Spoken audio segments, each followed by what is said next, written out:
Namaste and greetings to Sri Dan E. Smith. Thank you so much, Dan, for joining us today from across the world in Arizona. And I chanced upon your Instagram account, and we have a center called the Center for Soft Power, which looks at non-Indians engaging with Indian culture or whose worldviews finds resonance with some of Indian philosophies and India's way of thinking. Thank you for joining us today. It is my absolute great pleasure. Thank you so much. Thank you. Could you tell us a little bit? You mentioned that you have a friend in ISKCON in Bangalore. How did you connect with ISKCON and with Indian culture? Um, well, first of all, um, I met my guru, who was a disciple of Muktananda, and I met him in probably 2002, something like that, and that started a 7-year practice regimen. And my wife and I, bought the house next door, and I practice every day. And I just jumped into yoga and meditation and the Upanishads and all of it, as much as I could. So I'm a yoga teacher. I'm also a meditation teacher certified. And when that ended, the relationship with the guru ended, I had a massive awakening, like a huge awakening. And my marriage didn't survive it. And so all of a sudden I was a single person. And at the exact same time that this happened, I didn't have any money, but this piece of property was made available to me on a handshake, and I could pay the rent when I could. And it was an old house, but it had some outbuildings and 3 acres, decent sized plot of land. It had a creek on it, beautiful creek. And so I got a bunch of young people together that I'd been teaching meditation to and invited them to come live there and start a spiritual community. And so about 5 or 6 years into that spiritual community, we had built a yoga studio. We'd started a yoga school. We had a music studio. We had a little small temple. We built a stage.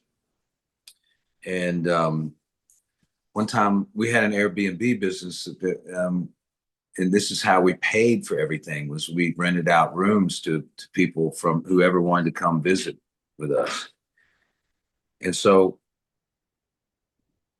one day there was an Indian man on there, and he requested to stay there. And I was excited about this because, generally where I was living was mainly white folks. They hadn't had a lot of access or introduction into like true Indian culture like I had. But so my place had lots of tankas and lots of statues. I had altars around to Ganesh and Lakshmi, and we had a yoga school, and it had a feel that was influenced by my yogic studies.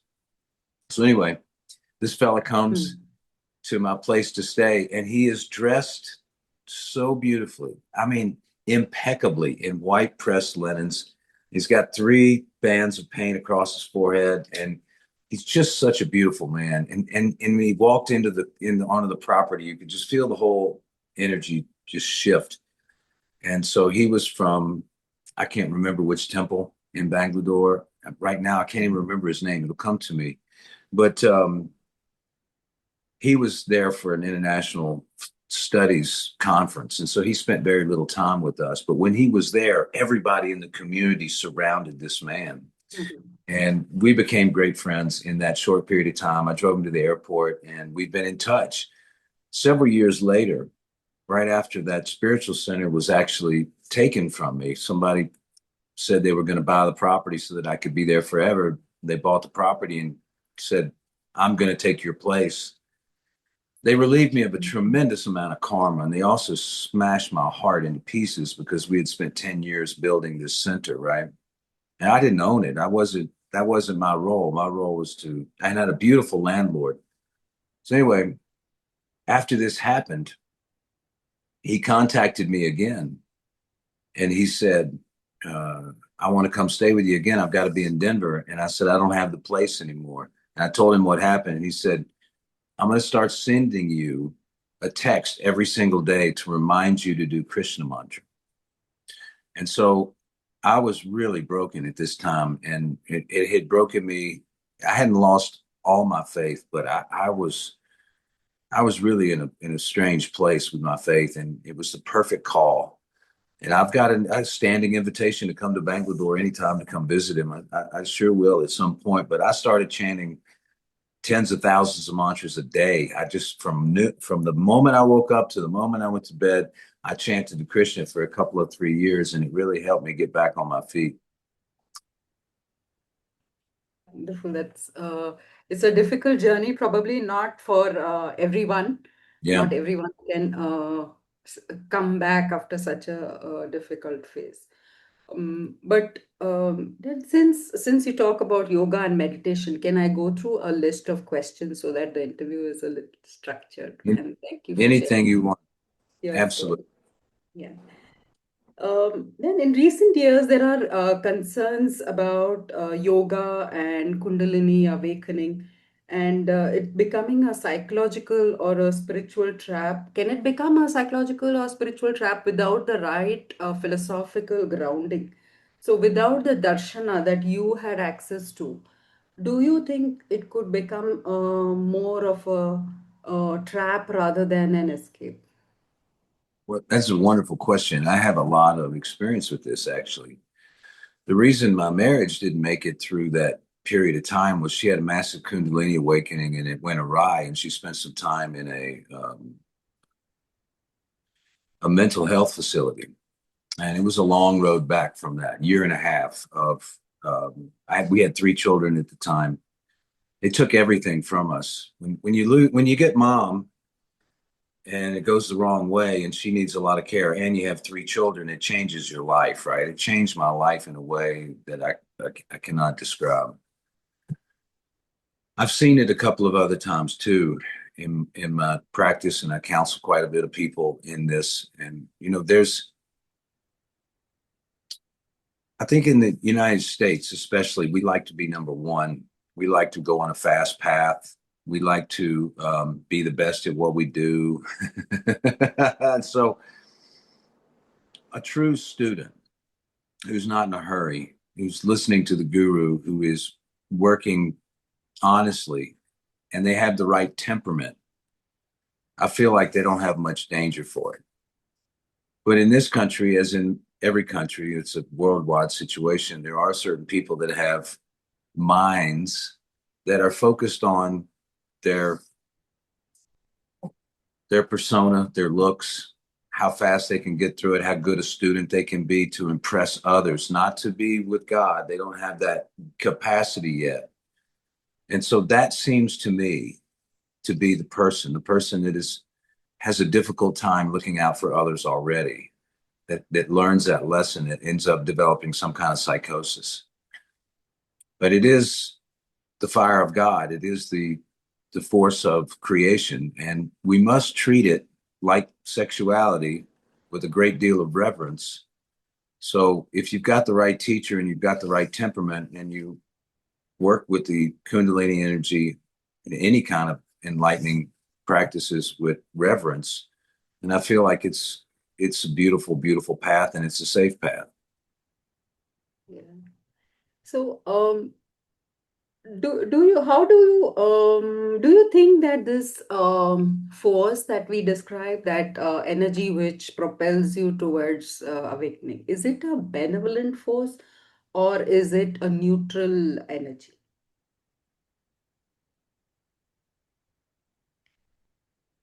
That's another great question. I'm just trying to get my doubts clarified too from I my own. love it. I think it's fabulous. If you're not making me really like go internally, then we're not doing the right show. This is a great show. Um, we have to become neutral with the energy no matter what. We have to become we have to recognize that once the awakening process starts, that we are no longer accumulating experience in karma. We are shedding and working through karma. And so if we understand the process, then we can work with that process. And it is, it can be insane. And if we recognize that it's creativity and not insanity, then we're going to be okay. If we have an outlet, if we paint or we sing mantras or we journal or meditate, anything, something that really compels us to do it, then we can really work with it. I do believe it's a benevolent force. It's working for all of us. It is creation itself, but I'm not sure benevolence would really describe it, right? I mean, its job is to, I mean, look, even if we look at the goddess culture in Hinduism, there's Kali. That's one way of working with it, right? Yeah. So the Kali energy is and even Brahma, Vishnu, and Shiva, the destroyer, the sustainer, and the creator, right? So and I didn't get that in the right order, but we have to understand that we're really working with something that is trying to purify us.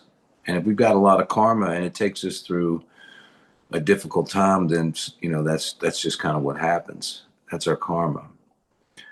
Um, so I think benevolence is a tough a difficult word to pin down in terms of what the energy is, right? But it is working for us. For sure. So, does spiritual energy amplify our ego or dissolve it? And what decides which outcome occurs then? So, if without the karmic cutting and cleansing, does the outcome change?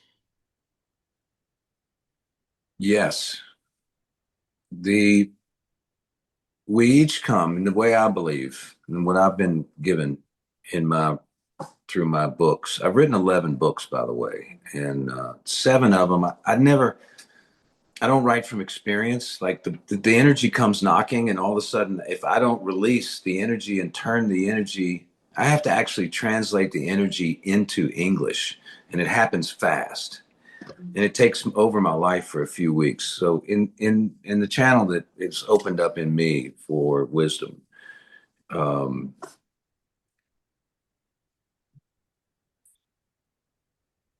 tell me and ask me the question again. Yeah, without awareness and the cutting of kleshas and the cleansing, Oh, does right. the outcome increase the ego or dissolve the ego? So the outcome that we come with, the pure outcome, is set. We come to this world with a certain highest arc of our evolution that we can go. So if we're on that track, then we are working with our resistance in such a way. And when we recognize resistance, we can do different things to help us work through it. Certain practices, certain diets, certain asanas, um, study can even do it. But I feel like that, the more of our own, I call it an argument with reality.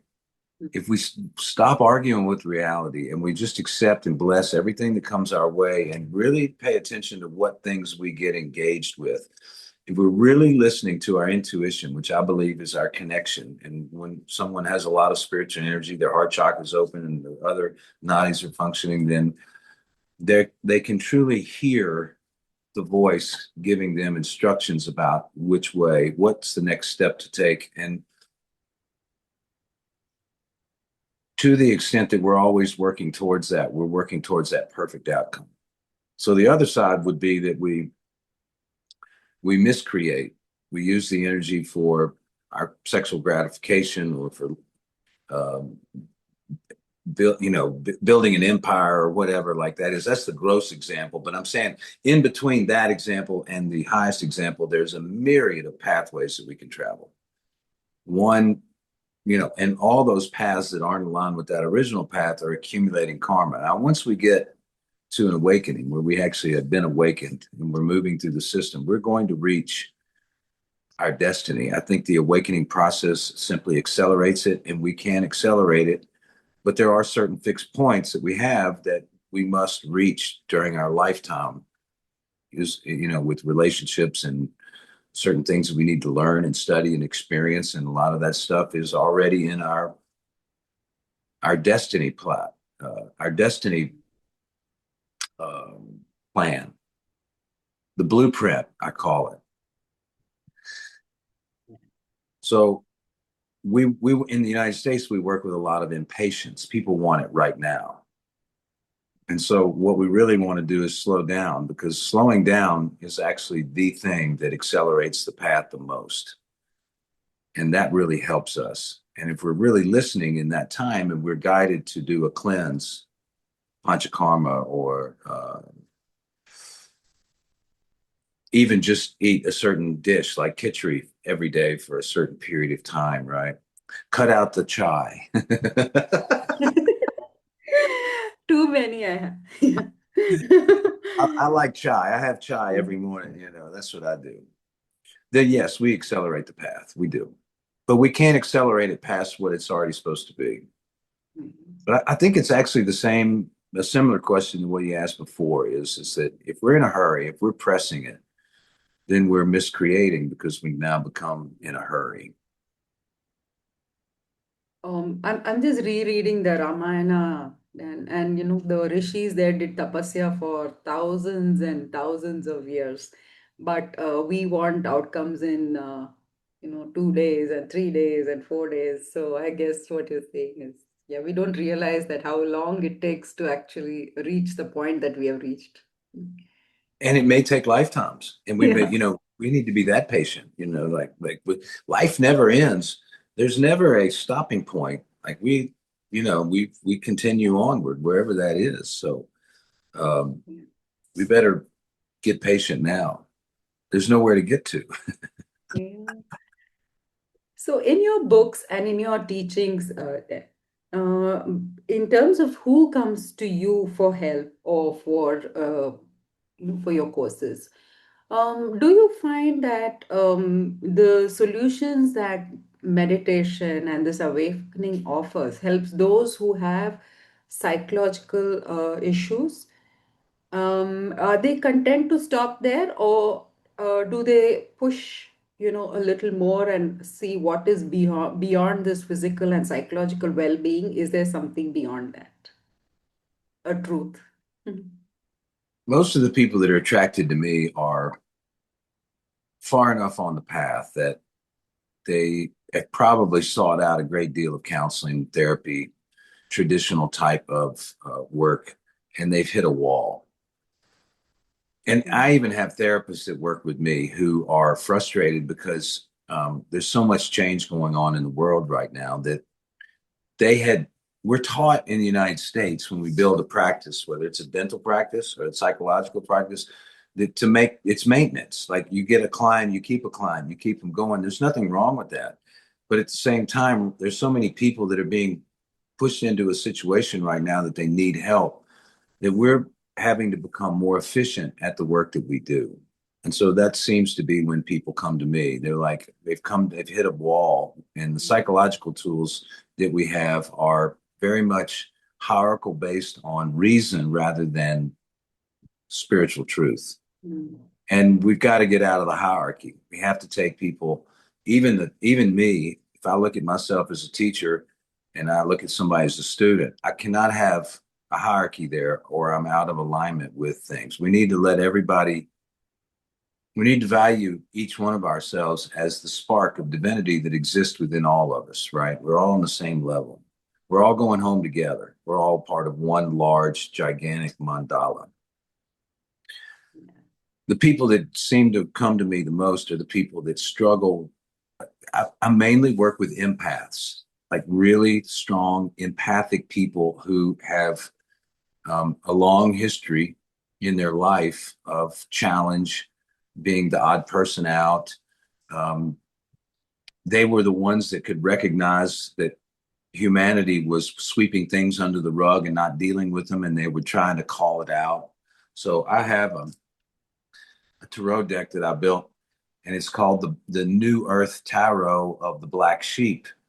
And so Okay. the black sheep in the way of my culture, it's the special child that they didn't know how to handle, that got punished for a lot of things, and they got made wrong for feeling what was swept under the rug, right? And they had outbursts. And you can see how this happens at an early age. Families trying to keep order, but they're not really, they're sweeping things under the rug. And you've got one kid who's the truth teller in the lot, right? So I get a lot of these black sheep folks, and they've been made fun of, they've been bullied, but they're gifted. They're usually almost like tremendously gifted in either art or music or education, something like that, more in a creative, empathic expression. Or they come from a family that's very, very traditional, and they have not had that acceptance in a family system at all. So they would come to our community and maybe experience the first level of experience of acceptance that they'd ever had in their life. And they were meeting lots of people that were like them. And that to me was a really beautiful thing, because my therapy, I do a lot of one-on-one work on Zoom now, but I'm going to move into having my own center again. I can feel it. It's happening right now. I'm not going to go look for it. It'll be shown to me, like the last one was. And I will then create spaces. This is my great gift.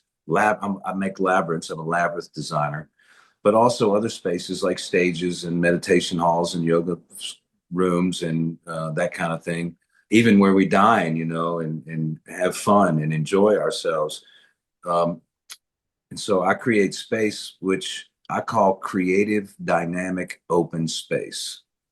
So creative, dynamic, open space is a space, is a vibration, if you will, a harmonic field that won't hold a story of someone being better than another, that there needs to be a certain hurdle that you need to jump over to get into, like a certain price tag, right? Everybody's welcome.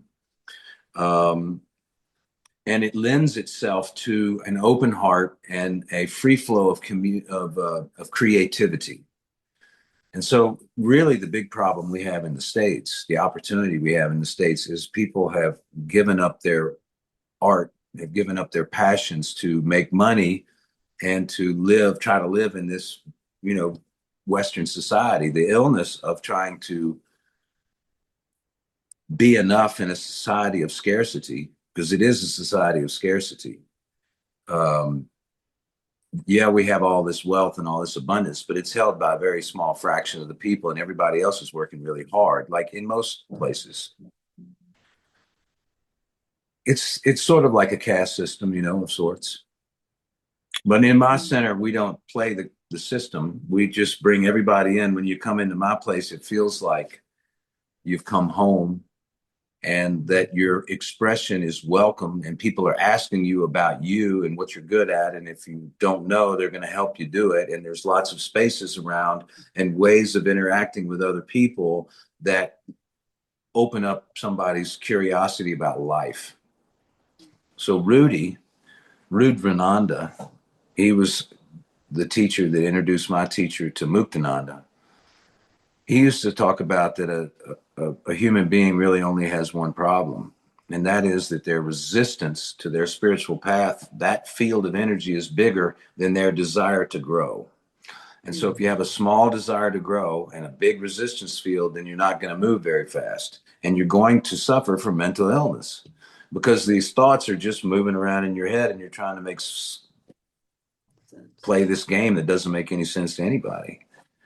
So that's what I do with a lot of people is I find out like what really makes them tick. Like, what are you passionate about? And if you're not passionate, get passionate. Like, you're the person that's in charge of your enthusiasm. That's for sure. Yeah. So real quickly, when I start working with people, what happens is the people that come to me because they want me to give them an answer and everything to be great, they have one session, two sessions, and move on. And then the people that come in, they go, oh my gosh, this is what I need. I need to have a disciplined approach to getting my desire field up and my mind in a channel that doesn't get distracted from God. Like if I can get my mind where it's not distracted from God, then I have no mental illness. I have no problems. Everything is going to be provided for in that space. So the Yoga Sutras of Patanjali say that the I think the most important of the eight limbs is dharana, and the how does one anchor the mind in a situation where the mind has to control the mind? So if the mind is already, how does one get around that? A What a weak be- mind controlling a resistant mind. yeah. And I think that the people that are trying to control their mind with their broken mind, like a broken mind cannot fix a broken mind, right? I mean, that's just it's simple. Einstein said it very well. You cannot solve the problem at the same level of consciousness that the problem was created in. You have to move your consciousness up so that you can be above the battlefield and see what's really happening in the dynamic play of energy, right? So I look at it like there's God's mind, and then there's my mind, my egoic structure, whatever that is, the separated consciousness, the consciousness that forgot it was God and is trying to usurp, take away the powers of God for its own use, right? And that's the slippery part of it. I mean, spiritual egotism is a gigantic thing. There are many, many, many teachers that have taken advantage of their position and power for all kinds of favors. Um, and at the same time, they're also living in a consciousness where there is really no right, no wrong. But we still have a duty, we still have a responsibility, let's call it, to be in a compassionate state. We want to build a better society. We've got our teachers and leaders need to be of a very high level of integrity. And so I wasn't there, and that's why my last spiritual center went away. I was 53 or 4. And, there were some places that I was not in my truth that I needed to go work on for a few years because the mind is very slippery, tricky. I had convinced myself of a certain things, certain way of being in relationship, really, that was not for my highest good, but it sure was enjoyable. And I had sort of like built a false case around a justification that, and it was clean almost. You know what I mean? It was like I wasn't abusing my power, but at the same time, I was, I was still very human. So that transformation from understanding what it really is to be in God's mind and what does human conduct look like at that level is is a gift that is beyond measure. That is the gift to be able to not be pulled because you study yoga, you study the hormone releases in the different places in the body, and asana helps us with that, and diet helps us with that when we um, work with our doshas, right? We want to like temper all of our hormones, and we got to get our mind right so that it's on God, because it can easily mix that hormone in with the thought, and the next thing you know, we are off and running, and we're wasting a lot of the energy, and we've destroyed. And we see that every so many times. Somebody will get excited about spirituality, and they'll work and they'll work and they'll work and they get a lot of energy, and then all of a sudden that energy just draws them right into their karma, and in one fight, in one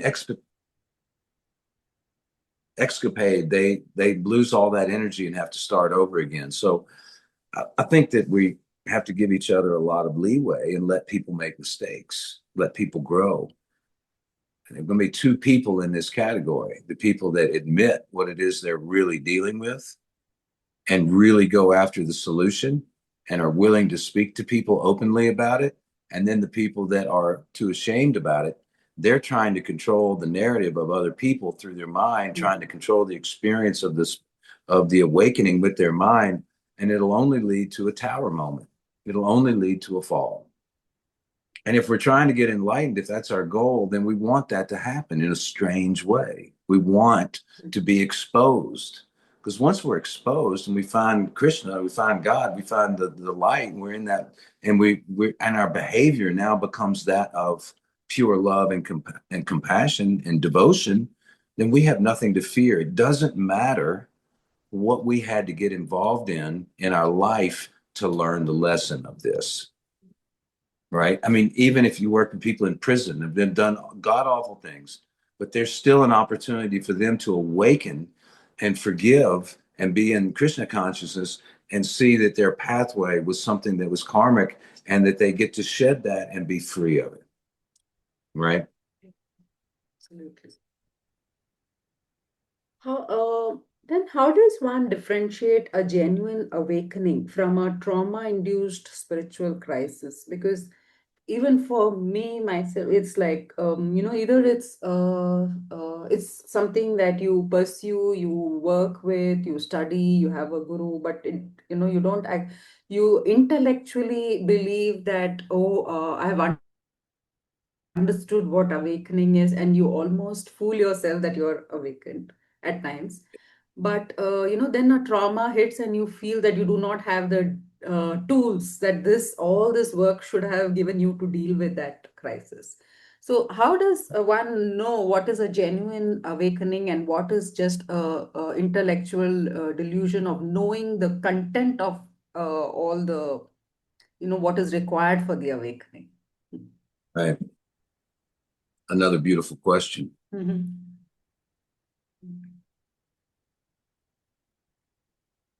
Now that I'm older, I'm 58, and when I was studying with my guru, who's about my age, so he's probably must be about 80 now. I can hear him saying to me,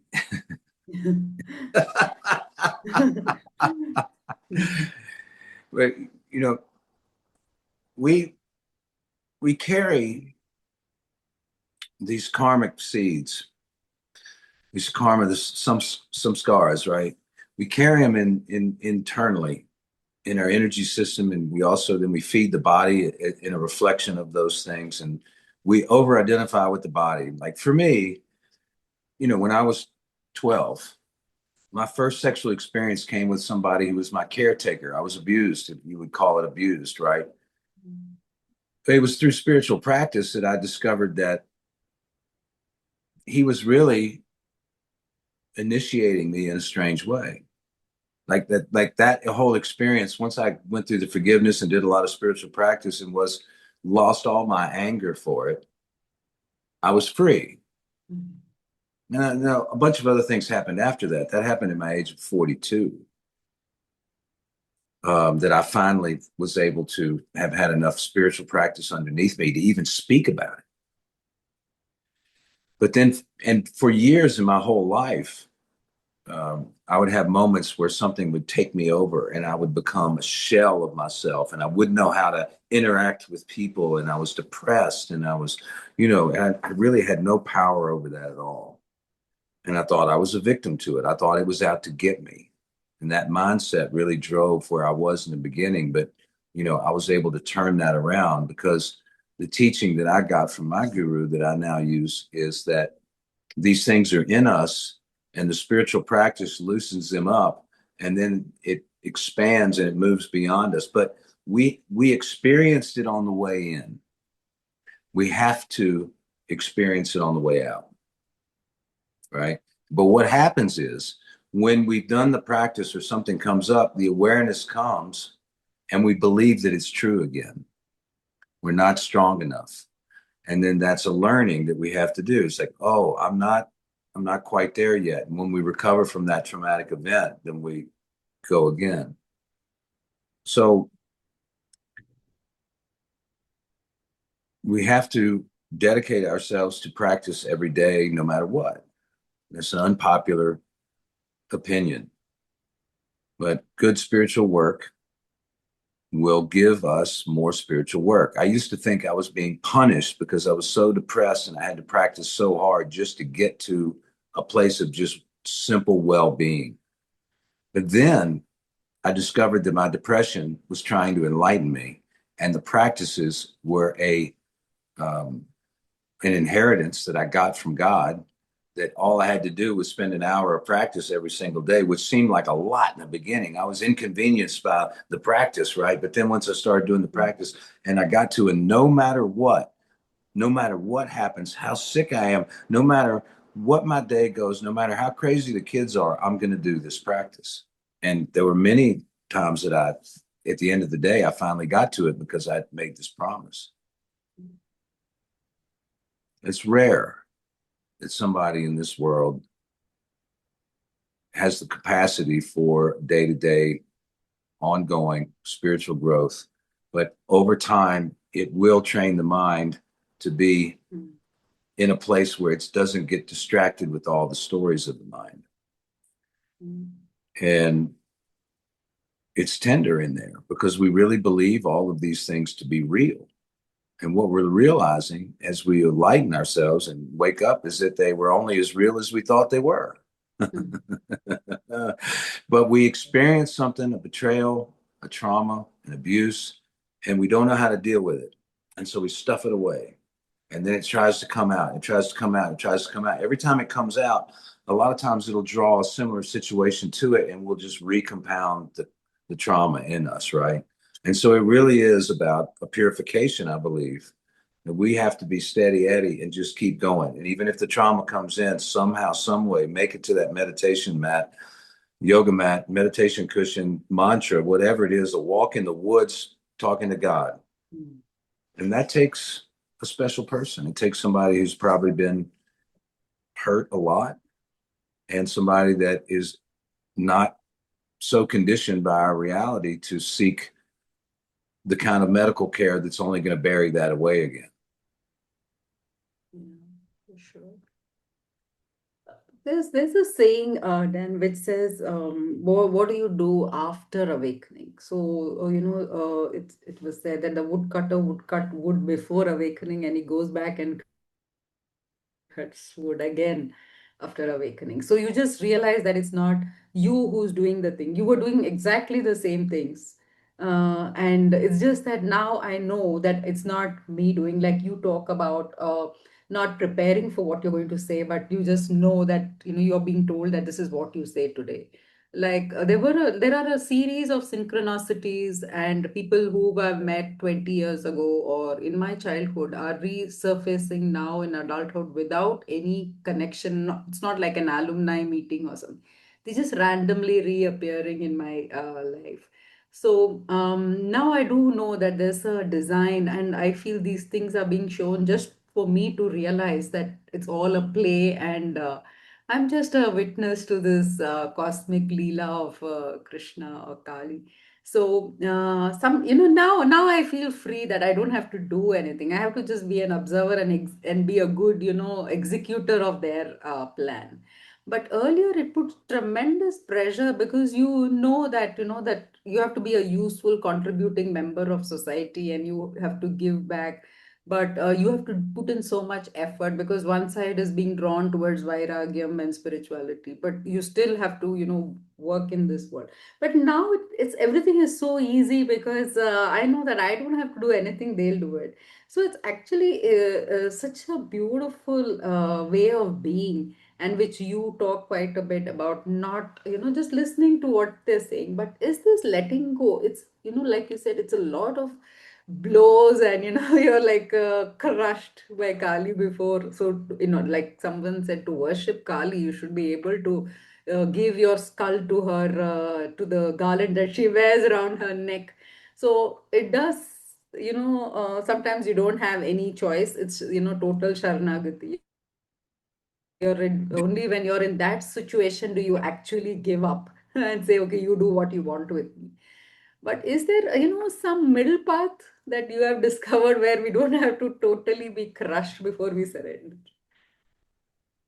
That's such a great question. One of the podcasts I did 10 years ago, I got a similar question. She asked, "Do you think we're going to just wake up, or do you think there's going to have to be some real trouble in the world to then create awakening?" Right? We're like, which is it?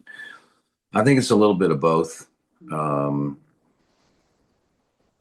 Certainly for me, the awakenings I had came in transitional points in my life where I was facing a big challenge and I couldn't solve it with my mind. And I knew I'd created it, even though I was feeling like I was a victim to it somehow. But that's when I met my great teachers when I was faced with a challenge and I didn't know how to get past it. So it talks about this in many yogic scriptures, Indian scriptures, but it's in the Bible, it's in many, and I call it in my work the impossible problem.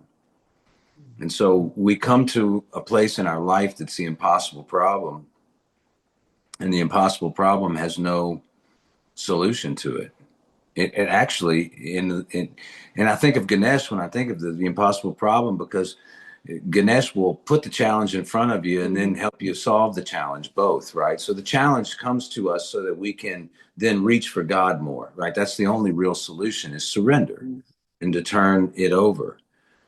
And we get to a place in our life, in our spiritual work where we're so in touch with that power and it's not a power that can be abused.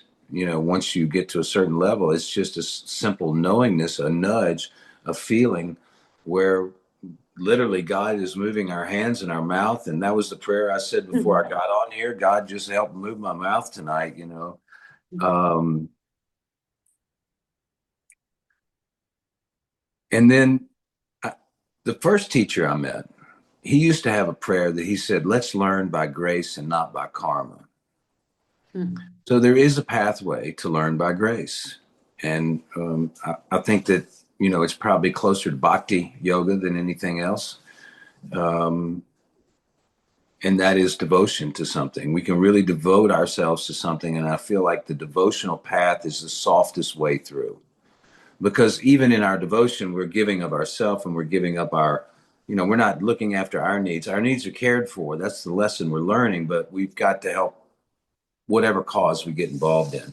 And the more devotion we have, then the more grace that we invite into our life. If we're doing it to posture, if we're doing it to look good, if we're doing it to fit in, that's a totally different thing. Let me close with one last question. Then. In all of your videos, you're shooting it with a lot of nature as the background. So, apart from losing connection with other human beings living in very isolated silos, have you also lost connection with the natural world, which was so integral to our well-being? And to get across the message that they are never taught to grow in a certain way, but is so precise and everything is so in tune with Rida or the cosmic order. So, is there a way of getting back a connect with the natural world? Mm, I love this question. Mhm. Um, when I went through that big awakening, like your world changes when you go through a really big awakening. The way you made money, perhaps, or the way you looked at money, or the services you offered, everything starts to change. And um, I got into landscaping. I was moving a lot of rocks to physically move my body, right? To like physically move my body. And then if I wasn't doing that, I was hiking and I was looking for heart rocks on the trail. You come to my spiritual center and there would be rocks in the shape of hearts, and thousands of them I'd found out on the hiking trails. And I would do the same thing I do now, which is chant and talk to God. And it was just a little different than it was back then. And I was in my 30s then. I walked, I don't know, 10 miles a day, something like that. But the strangest things started happening to me. People started to give me money, just like out of nowhere. And, I look at it a lot like, we hear about um, a lot of great saints, Buddha and others that had left. They were princes, right? And they left Yeah. with a begging bowl and they went out and Mhm. they became one with humanity and they slept in the woods and they traveled by foot everywhere and um, I feel like a true student of God is going to be pressed into that situation. You didn't ask this question, but like if you have a tremendous amount of assets and you have like a life that's very cultured, it's going to be more difficult, I feel, to really break through. And what we really are being asked to do, and the greatest thing that we can do for our mental health, is to be outside and be in touch with the natural cosmic order of things. It's absolutely true. It's been under assault. You know, we had a beautiful president here 100 years ago that set aside these great parks in our country, you know, that are still preserved today. Now we've got a president that's trying to get rid of all the parks. I mean, I feel like our environment is under siege, you know, and, you know, we're polluting it and everything.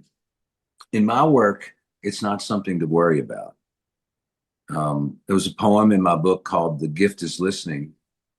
It was about the environment, and that what we're seeing right now in our environment, the trash, the laziness, the overconsumption, the economics, all of it is all vibrational.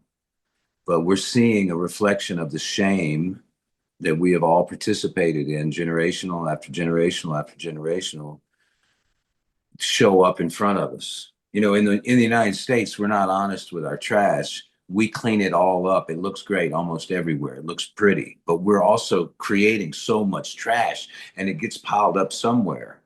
But if you go to a different country, like I go to Mexico a lot, I'm sure India's this way too. There's more trash around. Like it's more honest relationship with our trash. So shame shows up in a number of ways. It shows up in like we're not taking care of our environment, and it also shows up in like we have these big gigantic buildings and all this, you know, world class kind of experience that has to do with power and prestige and that kind of thing. That's just as toxic for the environment as anything else. So we overconsume to try to fill a hole that we feel about the state of the world that we're experiencing. Now, in the Bhagavad Gita, we learn that Krishna, you know, teaches Arjun how to rise above the battlefield and to join his consciousness, right? That really what's happening below us is not real at all.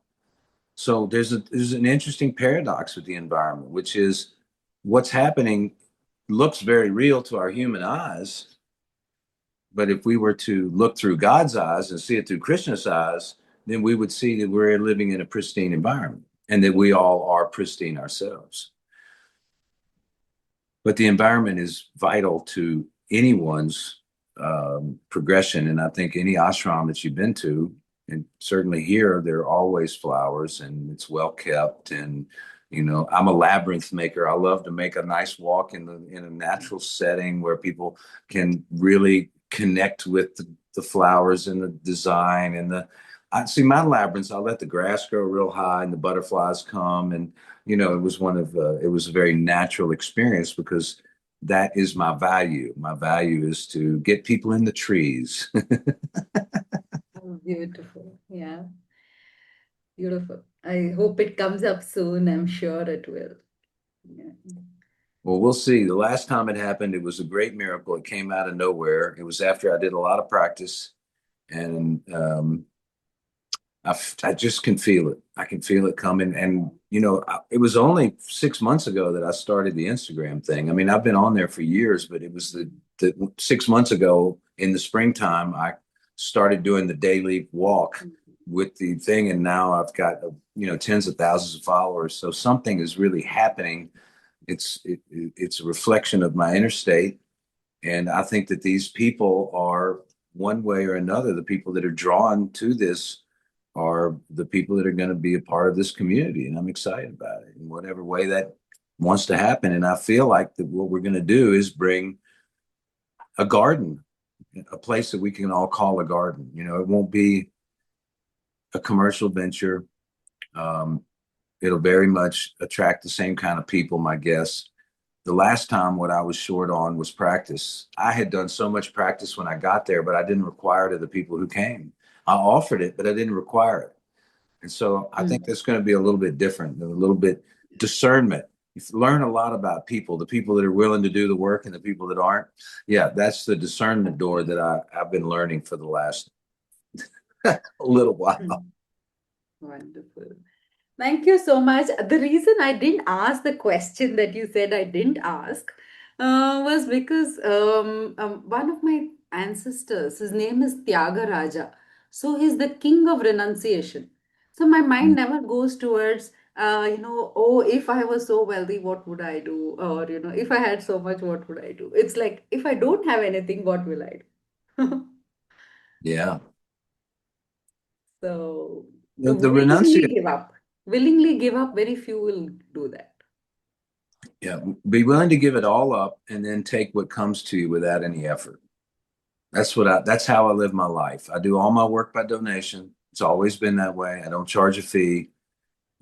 If you really want to take a class and you can't afford it, I'll let you in the class, and I'll also teach you how to give because giving and receiving is an important part of it, like it holds people accountable. Um, but the renunciate path is different than I think my path. My path was I gave it all up, but I also gave myself an opportunity to also receive. The renunciate path, the way I understand it, is you give up almost everything except, just kitchery and whatever people put in your begging bowl, right? I mean, Yeah, but it's effective. And, if you really don't care, it will destroy your ego because, exactly. yeah. Yeah, then you'll So, get it multiple. Yeah. but I think that's probably a Dharma thing, like people signed up for that work. I feel like in my last lifetime, I decided to come back in Bodhisattva, to be just in service in whatever way that looked like to help humanity through this time. And my last book, this is the last thing I'll say, is called Single Stream, Eyes of the Master. Yeah. I had a About lucid dream. artists, I found that very interesting. Well, I had a lucid dream right after the pandemic. And in the lucid dream, I took my eyes out of my head. And then it was dark anyway, because I woke up in the middle of the night, but this was a dream. And I Yeah. was looking around in my room for eyeballs. And I found two on the ground and I stuffed them in my head. And I walked into the bathroom and I looked into the mirror and all I could see were those two blue eyes that are on the cover of that book. Oh. Well, that was the most profound dream I'd ever had. And 5 years went by. I lost everything. I was homeless again. I ended up in Mexico. I met my now wife, and we had this. I mean, I've just been on a journey of like reestablishing my spiritual authority and not authority over, I'm talking about of myself. Like I just needed to get myself back. And it took 4 or 5 years. Well, last March, last February, I was sitting in a meditation with a bunch of people and I looked through the eyes. So 5 years before, the eyes were looking at me through the reflection of the mirror. Now, what I was doing is I was actually looking at the world through the eyes of the master. And that's why I wrote that book. The book came out right after that. And it's about how do we, each one of us, become a way shower. Now, I use Christ in my example, but you could use anything. And in one of my videos, I sent it to you. Christ and Krishna are the same in my universe, right? Yeah, I saw Yeah, that. same thing. So I'm looking through the eyes of Krishna, and that changed my life. It also was a signal of some kind of attainment I'd been working for 30 years. And then all of a sudden I started making those videos, and this thing is like moving very fast right now. So it's fun. I'm doing another podcast in 2 days, and I've got a third, somebody else that wanted to ask me. So, but you're my first in a long time. I'm really Oh. grateful. Thank you so much. Thank you so much. And it was such a pleasure. And it's always so reassuring to find fellow travelers on the path. I know it. Thank you so much for the great work you do, Thank you so much. And all the very best. and say your name for me real quick. Aparna. Aparna. Okay, Aparna Aparna. is one of the names of Parvati. Okay, I hadn't heard that one before. My name in the ashram was Vasudeva. Oh, so sweet. That's father of Krishna. So pretty good one. Yeah. Yeah. All right. Namaste. Good night. Namaste. Thank you. Thank you so Thank you. much. All right. Bye bye.